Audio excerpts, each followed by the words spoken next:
세금 내고 국방의 업무 다 하고 하는 것이. 윤석열이가 뭐 군대를 갔다 왔습니까? 뭘 했습니까? 공무원들이 뭐 세금을 낸 적이 있어요? 공무원들은 국민이 내는 세금을 뜯어먹는 자들인데 이거는 반드시 빼야 됩니다. 그리고 전과가 없다. 이 또 나왔어요. 그런데 이거는 오해하시면 안 되는 게 내란죄 전과가 당연히 없지. 보통은 이렇게 써요. 동종 전과가 없다. 이제 이렇게 써요. 사기죄. 그런데 사기죄에 동종 사기죄 전과가 없으니 감경해준다. 이렇게 쓰는데 이거는 뭐 동종이 있을 수가 없으니까. 그러니까 그냥 단지 뭐 음주운전 했어요. 벌금 받은 전력도 없다. 이제 이거는 그냥 매뉴얼로 들어갑니다. 이거는 뭐 일반 국민들도 다 똑같고 또 이제 매뉴얼로 들어가는 게 고령이다. 근데 솔직히 말해서 윤석열이가 뭔 고령입니까? 아니 여기 보면은 비교적 고령이다 하면서 62세가 비교적 고령이다.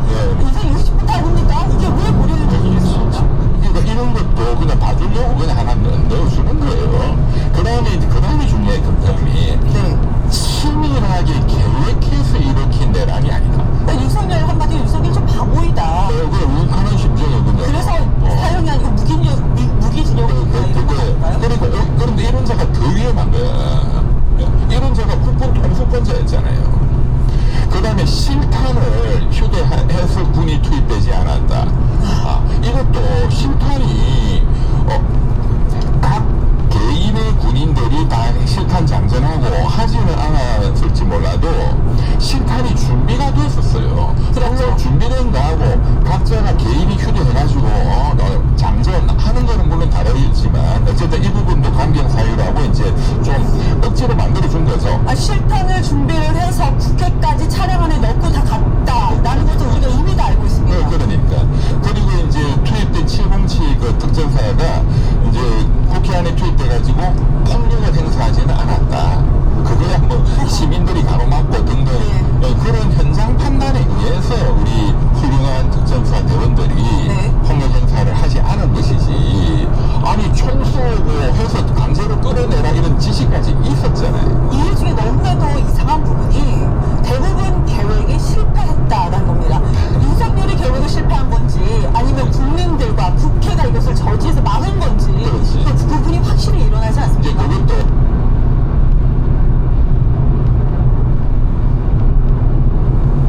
전해드린 대로 윤석열 전 대통령의 내란 우두머리 혐의 사건 1심 선고가 오늘 나옵니다. 저희 MBC도 오후 3시부터 선고 과정을 생중계로 전해드릴 텐데요.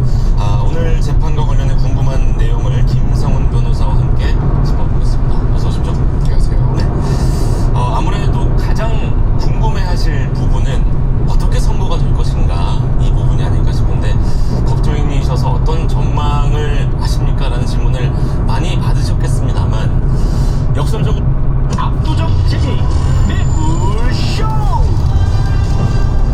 자, 시간이 많이 흘렀습니다. 2교시 빠르게 출발합니다.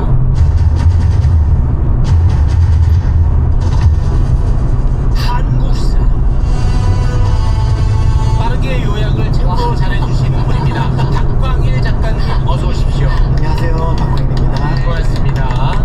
자, 우윤혜 어서 오십시오. 네, 반갑습니다. 네. 상식과 예의가 통하는 세상이 곧 오고 있다고 믿습니다. 아, 그래요? 오늘 학부모가 된 엄마 오윤혜입니다. 아, 그래? 저희 아들이 유치원을 졸업하고 이제 초등학교에 갑니다. 와. 축하드려요. 엊그제 났다고. 대단하다, 우윤혜. 성공했다. 저희 아들이 뉴스를 진짜 자주 보는데 성공해줘 이 정도면은 엄마 저 캡틴 아메리카 입은 아저씨는 왜 저렇게 소리를 지르고 다녀? 엄마 윤석열은 감옥 갔다고 했는데 왜 자꾸 TV에 나와? 요즘 진짜 아이들이 정치에 관심이 많아졌어요. 네. 빨리 바로 잡아야 합니다. 네. 사명감으로 하고 있습니다. 고맙습니다. 네. 아이가 이제 잘 그렇게 성장하면 이제 안 징걸대는 겁니다.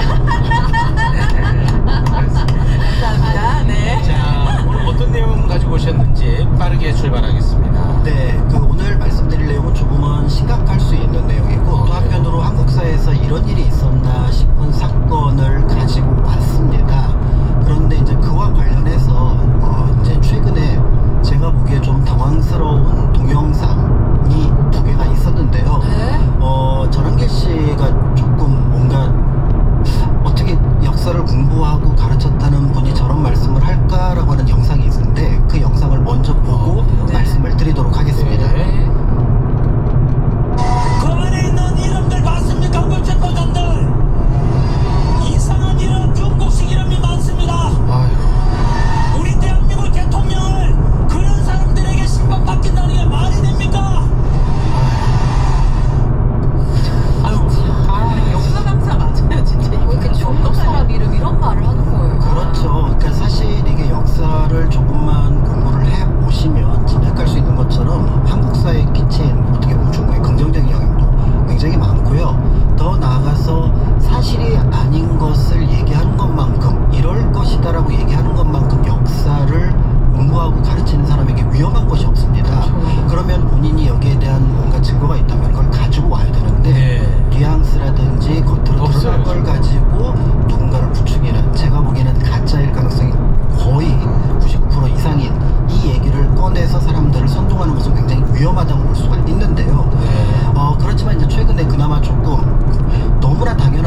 일본 제국주의입니다. 아. 그래서 1931년 그 7월에 있었던 만보산 사건이라는 사건인데요. 네. 오늘 이 내용을 말씀드리는 이유는 앞에 잠깐 영상에서도 보셨겠지만 이 사건을 큰 이익을 봤던 거는 분명히 일제입니다. 네. 그런데 여기에 만약에 이 사건이 단순한 소동으로 그치지 않고 사람의 목숨을 앗았다면은 그 거짓 뉴스에 선동되거나 차별과 혐오를 가지고 있던 사람들조차도 여기에서 어떻게 보면은 자신이 죄가 없다라고 얘기할 수는 없는, 즉 범법자가 된다라는 거죠. 그러니까 그런 어떤 문제를 피하기 위해서 우리가 역사를 봐야 되는데 이 만보산 사건이 그것을 피하지 못했던 어떤 이야기들을 갖고 있어서 그 얘기를 준비를 한 겁니다. 만보산 사건. 네. 낯선데 오늘 네. 좀 알아가 보도록 하겠습니다. 좋습니다. 네. 안 낯선 사건 없는 걸로 알고 있습니다. 네. 근데 오실 때마다 굉장히 열심히 공부하시고 밑줄이 쫙쫙 커져 있어서 네. 사실은 굉장히 놀라고 있습니다. 네. 다 버리고 갑니다, 어차피. 네. 네. 이 만보산 사건이 일어나게 된 배경을 이제 간단하게 말씀을 드리면 1931년 7월 달에 길림성 장춘에 있는 조그만 이제 지역에서 벌어진 사건입니다. 근데 여기에 이제 그 하경덕이라고 하는 농장을 운영하는 중국인이 있었는데요. 이 사람이 일본 영사관하고 약간 커넥션이 있었습니다. 그러니까 일본 측으로 볼 때는 만주에서 불량미를 좀 그 생산을 할 필요가 있었고 또 한편으로 그 외에 기타 목적이 있었는데 이걸 가지고 하경덕을 이제 매수를 하게 되는데요. 이 하경덕은 중국 정부랑 교섭을 해서 이 만보산 일대에 굉장히 넓은 땅을 빌립니다. 우리나라 사람이었어요? 중국 사람. 아, 중국 사람? 네, 중국인입니다. 그래서 중국인이었는데 자신은 농장을 운영하는 회사 운영자니까 이 농사를 지을 한인들을 모집을 해요. 네. 그러니까 여기에 한인 한 180명 정도가 이제 여기에 응모를 해서 네. 나 그러면 이제 그걸 소장 짓듯이 이 땅을 내가 농사를 짓겠다라고 참여를 합니다. 그러니까 이제 하경덕이 여기에 한인들에게 뭐라고 얘기를 하냐면 늘 그렇듯이 잘 아시죠? 여기에서 논농사를 지으려면 물기를 저기 멀리 수십 킬로 떨어진 이통하라고 하는 강에서 여기로 끌어와야 합니다. 한국 농민들에겐 익숙한 일이었어요. 다른 곳에서도 늘 그렇게 했었거든요. 그러니까 이제 그 농민들이 그 물기를 쭉 끌어오기 위해서 수십 킬로를 끌어오는데 그 과정에서 중국 농부들의 땅을 지나가게 됩니다. 네. 그럼 자기 집 앞에 갑자기 물길이 생기는 거잖아요. 네. 땅도 파헤쳐지고 네. 그러면은 중국 농부들로 볼 때는 별로 바람직하진 않습니다. 그럴 때 이제 한인들은 어떻게 하냐면은 사례비를 조금씩 줘요. 미안하지만 저희 여기 논 지나가니까 물길 좀 내겠습니다. 네. 이렇게 하고 사례비를 누구에게 주냐면 하경덕한테 줬습니다. 하경덕에게. 아까 그 농장주라는 네. 사람에게. 그럼 농장주가 그 중국 농민들한테 나눠줘야 되는데 그렇죠. 그거를 혼자 슈킹해. 먹어버린 거예요. 슈킹해. 경덕 씨가. 네. 하경덕 씨. 예, 그러니까 여기에 대해서 이제 중국 농민들은 아니 이런 몰상식하고 어떻게 보면은 좀 기분 나쁘다라고 해서 이거를 중국 정부에 신고를 해버려요. 이들이 네. 지금 물기를 내는 게 불법이다. 네. 그러니까 길림성 정부에다가 신고를 냅니다. 그러니까 길림성 정부에서는 그럼 조사해야지 하고 경찰 몇십 명이 여기 참여를 합니다. 그러면서 이걸 이제 한인 농부들을 아마 취조를 했나 봐요. 그랬더니 이거 불법이 하면서 한 9명 정도를 잡아가 버린 겁니다. 네. 그러니까 이런 일은 비일비재해요. 그런데 이때 뜻밖의 이 한인 농부들을 이 중국 정부에서 끄집어낸 게 누구냐면은 일본 경찰입니다. 일본 경찰. 끄집어냈다는 거는 구해줬어요. 구해준 거예요. 석방을 시킨 게. 네, 일본 경찰이 왜요? 경찰이? 일본 경찰이에요. 그러니까 이건 두 가지 이유인데요. 아니 여기 지금 아직 중국 땅인데 여기 일본 경찰이 어떻게 활동을 할까라고 생각을 하시겠지만 당시 일본은 각 지역에 영사관을 만들고요. 영사관은 외교 업무를 담당하잖아요. 네. 근데 영사관 1층이나 지하에는 항상 경찰이 있습니다. 우리가 알고 있는 독립운동가들을 만주의 독립운동가를 잡아갔던 들이 이 경찰들이에요. 근데 이 경찰들이 있는데 근데 두 번째는 맨날 우리를 잡아갔단 말이죠. 네. 근데 여기에서 왜 한인 농부들 편을 들었냐면은 네. 조선은 우리가 지금 지배하고 있으니까 이들도 우리 관할이다 라고 했던 거지만 본질적으로 이제 조금 뒤에 말씀드리겠습니다만 이 둘을 충돌하게 중국인 농부하고 한인 농부를 충돌시킬 계획을 가지고 있었던 거예요. 그러니까 이렇게 끄집어내니까 이제 중국 농민하고 열받지. 그 다음에 이제 중국 정부에서 그 성 정부에서 이게 왜 말이 돼? 니네들이 여기에 왜 끼어들어? 하면서 갑자기 한 중국 농민 500명하고 중국 경찰 한 300명이 여기에 달려듭니다. 근데 여기에 대해서 일본도 대규모의 경찰을 파견을 한 거예요. 그러니까 이 과정에서 그러니까 경찰들끼리 서로 총을 쐈나 봐요. 근데 이제 사람을 다치진 않았습니다. 공포탄 그런 느낌이었던 것 같아요. 그러면서 이 문제가 이제 조금 법정으로 비화가 됐지만 결국은 이제 이거를 중국 정부하고 그 다음에 이제 한인들하고 일본 경찰들하고 이제 그럭저럭 풀어갔습니다. 그래서 이 문제는 이제 끝이 나는가 싶었는데 이때 호외 하나가 조선일보로 넘어옵니다. 조선일보로. 네. 만주에 있었던 조선일보 지국장이었던 김희삼이라고 하는 기자가 호외 하나를 저기 경성으로 보내는 거예요. 경성에 뭐라고 보냈냐면은 그 기사가 굉장히 좀 무서운 기사인데요. 지금 그 중국 관민 800여 명과 200여 명의 동포가 충돌해서 조선인 다수가 살상당했다. 가짜뉴스 아니에요? 가짜뉴스죠. 그러니까 이 소스를 김희삼 기자한테 일본 영사관에서 넘깁니다. 일본에서 넘겼어. 네, 넘겼는데 문제는 기자면 기본적으로 어디를 가야 돼요? 현장을 가야 되잖아요. 현장을 안 간 거예요. 어딜 가요? 현장을 안 가고 그냥 일본 영사관이 보내준 보도 자료를 가지고 썼어. 본국에다가 조선일보 본사에다가 호해로 보내버린 거예요. 의도가 뭐예요? 의도는 뭐냐면 별로 충돌이 안 일어났는데 지금 만주에서 한인하고 중국인이 충돌이 일어났다. 우리나라 그러면 사람들 분노하게. 중국인들이 화를 냈지. 한인들이 화를 낼지는 모르지만 둘이 싸우면 누가 이득이 된다? 일본. 일본이. 지금 만주 사변이 일어나기 2달 전입니다.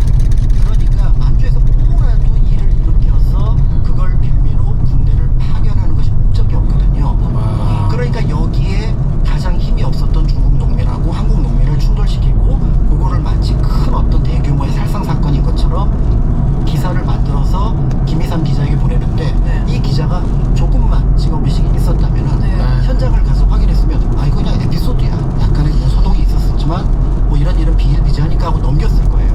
근데 이 기사가 그대로 가짜 뉴스가 들어오니까 어떻게 됐어요? 이걸 이제 조선일보를 포함해서 우리나라 신문들이 이걸 모두 호해로 뿌립니다. 다 바꿨었어요. 그럼 또 우리 가만 안 있지. 가만 안 우리 동포가 있지. 죽었다는데. 그러니까요. 아니 우리 동포들 그 만주 가서 그렇게 고생하고 하는데 그거를 다른 사람도 아닌 누가 중국 경찰이 중국 농민이 죽였어? 그러니까 여기에 대해서 이제 한인들이 어떤 일이 벌어졌을지는 짐작하실 겁니다. 많이 들어보셨죠? 뭐요? 호떡집에 불났다. 네. 네, 그 말이 여기에서 비롯된 말입니다. 그러니까 그 차이나타운의 맨 끝에 보면은 한인들 노동자들이 그날 하루 그냥 간식거리로 먹을 수 있게끔 가져가는 게 바로 호떡이었거든요. 그러니까 호떡집부터 불이 나기 시작해서 차이나타운이 하나하나 불이 타기 시작합니다. 차이나타운이 진짜 불이 났다는 거예요? 진짜 불이 불이야. 나요. 손님이 많다는 게 아니고. 그러니까 진짜 불이 나서 사람들이 다치고 죽기 시작했는데 이게 얼마나 심했냐면요. 인천에서는 한 2명 정도가 그날 죽었습니다. 중국 사람이요? 중국 사람이 네. 화교가. 그런데 평양에서는 평양에서 무려 96명이 중국 사람이. 화교가 죽었습니다. 아니, 저 사진은 뭐예요? 그러니까 저 사진이 이제 화교 그러니까 차이나타운이 공격당해서 폐허가 된 장면. 그러니까 지금 저거는 폐허가 된 장면인데 당시 그 평양에 있었던 여러 사람들의 현지의 기록들을 보면은 참혹하기 그지없습니다. 어떤 얘기가 나오냐면은요. 거기에 시체가 길거리에 계속 여러 개가 있는데 거기에 보면은 부녀자 아이의 시체가 그렇게 많다는 거예요. 그래서 이 현장을 목격했던 분이 뭐라고 기록을 했냐면 인류사에서 그러니까 어떤 학살의 장면들을 우리가 많이 찾아낼 수 있는데 보통은 우리가 그 피해자였다. 그러니까 1923년에 관동 대학살 때 그렇죠. 한국인들이 가짜뉴스의 피해자. 적어도 6,000명 이상이 살해를 당했습니다. 네, 살해를 당했는데 그때 이제 일본인들이 한국인을 그 구분해내는 방법이 간단했죠. 뭐냐면 일본어를 어느 정도 다 하는데 명확하게 발음할 수 있는 게 15엔 50전이라는 주고엔 고주센이라고 하는 것들은 그 도쿄 지역 발음이 좀 특별했대요. 그러니까 다른 지역에서 온 일본인조차도 그 발음을 정확하게 못한다고 합니다. 그러니까 최근에 뭐 그 지금 집회 가면은 뭐 이열산 해봐라 이렇게 하는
감축이면은 이게 쌓입니다. 쌓이면은 보통의 평범한 사람들도 내가 모르게 저 사람은 나랑 다른 사람이다.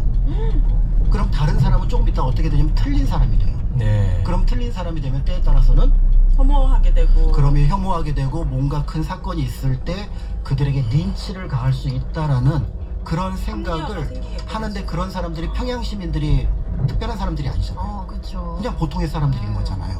평소에는 거기 가서 뭐 중국 음식도 사 먹고 중국인들하고 같이 일도 하고 상점도 있었고 했던 그런 사람들이거든요. 그러니까 어떤 장면 하나를 딱 묘사를 해보면 이게 관동대학살 때의 모습인지 만보상 사건으로 평양의 차이나타운에서 벌어진 일인지를 모를 정도로, 그러니까 중국인 하나가 무서워서 일본 경찰들이 숨은 거예요. 이 하경도 씨는 처벌 안 받았어요? 이 사람 이 사람은 그냥 덮였어요? 아무 일도 없었고요. 다만 이제 아니, 지금 일본이 문제지. 그렇죠. 아니 그러면 이 사건으로 중국은 우리를 향한 마음이 어땠어요? 발칵 뒤집혔죠. 뒤집혔어요? 발칵 뒤집히죠. 그렇지 않아도 중국에서도 한국인들에 대해서 좋지 않은 감정들을 갖고 있었죠. 왜냐하면은 기본적으로 한국 사람들이 일본어를 잘합니다. 1930년쯤 되면. 그럼 이 사람이 한국인하고 일본인이 구분이 안 돼요. 네. 그러니까 이 사람들이 일본 첩자인지 아니면 독립운동가인지 몰라. 정확하게 모르는 상황이기도 했고요. 그리고 대체로 혐오나 차별은 뭐냐면은 예를 들어서 그 사람이 굉장히 정장을 잘 입고 돈을 잘 쓰면 그런 감정이 있어도 조금 누그러집니다. 근데 우리의 독립운동가들이 상해나 북경에서 일을 할 때 얼마나 힘들게 일을 하고 네. 허드렛 일을 하고 남들 밑에서 일을 하나요? 그러니까 그 사람들이 볼 때 한인들은 항상 낮게 보였다라는 거죠. 그런데 그런 사람들이 우리 동포를 평양에서 100명 가까이 죽였어. 그럼 더 난리 났겠다. 그러니까 이 상황에서 한인들에 대한 감정이 달라졌는데 문제는 우리 독립운동가 대부분들이 만주했고요. 아 위험하겠는데. 우리 독립운동가 대부분이 상해를 포함해서 중국 본토에 있습니다. 네. 그러니까 한국 사람들이 뭘 하더라도 관심 없어. 그러니까 우리가 1931년까지는 그냥 한국 사람들을 그냥 중국인들이 볼 때 멀리 했다면 1931년부터는 뭐 당신들이 뭘 하든지 나는 관심이 없어.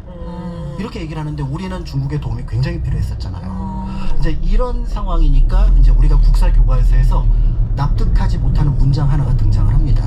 그러니까 우리가 보통 윤봉길 의사 1932년 4월 29일에 있었던 이 윤봉길 의사 이거에 대한 표현에서 어떤 게 나오냐면 한국의 독립운동에 냉담했던 중국인들이 이 사건을 계기로 한국과 새롭게 연대하기 시작했다. 이 냉담이라는 낱말이 왜 여기에 들어가 있는지 모르는 거예요. 이제 이 만보산 지역. 그렇죠. 만보산 사건 이후에. 그러니까 중국인들이 볼 때 쟤네들하고 우리는 다를 뿐만 아니라 굉장히 가까이 하면 안 되겠다라고 생각을 했으니까 그런데 이 상황에서 우리 독립운동가 너무 힘들었던 거죠. 김구 선생 얼마나 힘들었겠어요. 그런데 이제 이 만주 사변을 일으키자마자 일본이 일으키자마자 시선을 그러니까 특히 미국이 만주에 대해서 굉장히 관심을 많이 갖고 있었거든요. 그러니까 그 시선을 돌리기 위해서 상해를 침략합니다. 그리고 상해를 침략해서 중국인들의 길을 걷기 위해서 상해를 점령하지도 않은 상황에서 거기서 일본 왕의 생일 잔치를 벌인 게 우리가 알고 있는 4월 29일이에요. 그러니까 중국 사람들로 볼 때는 자존심은 자존심대로 꺾여 있고 이제 한인들은 잊었어요. 이제 상해가 더 급하니까. 그래서 여기에 대해서 뭔가 우리가 어떻게 해야 되지? 그렇다고 지금 군대를 동원해도 이길 수 없을 것 같고 좌절과 분노 이런 것들이 빠져 있는 상황에서 누군가 폭탄을 딱 던졌는데 상해 주둔군 사령관이 그 폭탄을 맞고 며칠 뒤에 죽은 거예요. 시라카와 요시노리가. 중국인들이 박수를 친 거죠. 그러니까 우리로 치면은 그 부산이나 어디를 점령을 했는데 그 침략군의 사령관이 죽었어요. 그리고 바로 휴전협정이 맺어져요. 야, 누가 폭탄을 던졌냐? 너무나 당연하게 중국 사람들은 중국 청년일 거라고 생각했죠. 그 윤봉길 선생님. 윤봉길. 도시락 폭탄.